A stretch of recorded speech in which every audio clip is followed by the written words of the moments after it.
Sige, pag-usapan natin ang mga trend. Naisip mo ba kung nasaan ang pinakamalaking pabrika ng trend sa mundo? Aba, humanda ka, dahil baka magulat ka sa sagot. Ang pinakamalaking pabrika ng trend sa buong mundo ay nasa isang siyudad na tinatawag na Changchun, sa hilagang silangan ng Sina. Oo, tama ang narinig mo, China. Ang dambuhalang pabrika na ito ay pag-aari ng CRRC na ang ibig sabihin ay China Railway Rolling Stock Corporation.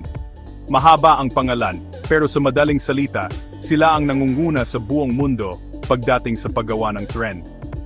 Isipin mo na lang ito, napakalaki ng pabrika, sumasaklaw ito ng mahigit 4 na milyong metro kwadrado.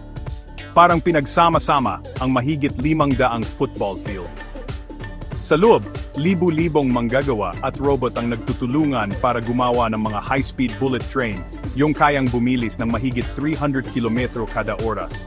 Gumagawa din sila ng mga subway at lumang klase ng tren na ginagamit sa mga siyudad sa buong mundo, kasama na dito sa Pilipinas.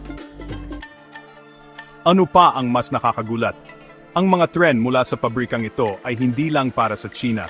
Nagpadala na sila ng mga tren sa mahigit 100 bansa. Kaya, sa susunod na sumakay ka sa tren, maging sa Maynila, Singapore, o kahit sa Europa, malaki ang posibilidad na ginawa ito sa Changchun. Astig, di ba? Sa susunod na makakita ka ng tren, tandaan mo baka naglakbay ito ng libu-libong kilometro para lang may hatid ka sa pupuntahan mo. At baka nagsimula ang lahat sa pinakamalaking pabrika ng tren sa mundo, doon sa China. Salamat sa panood. Kung gusto mo pa ng mga astig na impormasyon, huwag kalimutang i-click ang subscribe button.